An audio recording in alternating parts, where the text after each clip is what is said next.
बिस्मिल्लाहिर्रहमानिर्रहीम। अस्सलाम वालेकुम।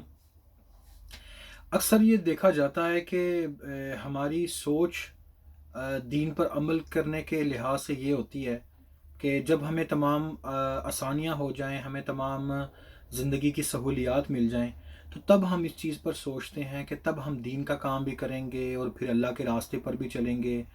और ये सोच के इंसान बेहतर से बेहतर ज़िंदगी बनाने की कोशिश करता रहता है। इसी कोशिश में उसकी ज़िंदगी ख़त्म हो जाती है।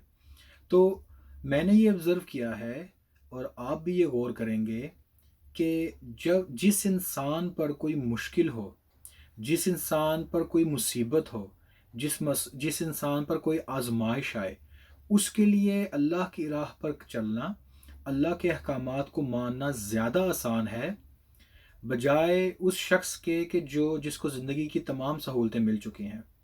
और जैसे इसकी एक छोटी-सी मिसाल है कि आजकल के ज़माने में गर्मियों के मौसम में ठंडा पानी मैसर होता है, सर्दियों के मौसम में गर्म कपड़े, गर्म पानी मैसर होता है। लेकिन आज फिर भी इतनी आसानियाँ होने के बावजूद हमें दीन पर अमल करना मुश्किल से मुश्किल हो गया है।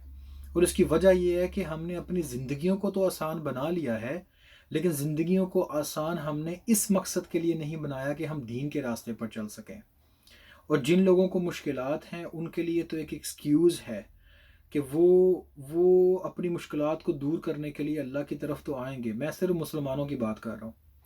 अल्लाह ताला हर आज़माइश से बचाए, लेकिन हमें इस चीज़ पर गौर करना है कि हमें उस ज़िंदगी का तालिब बनना है, जो ज़िंदगी अल्लाह और अल्लाह के रसूल की मोहब्बत को बढ़ाए और अल्लाह अल्लाह के रसूल के करीब करे सल्लल्लाहु अलैहि वसल्लम। अल्लाह ताला दुनिया आखिरत की हर मंज़िल में कामयाबी दे और ज़िंदगी इस्लाम पर, मौत ईमान पर दे। अस्सलाम वालेकुम।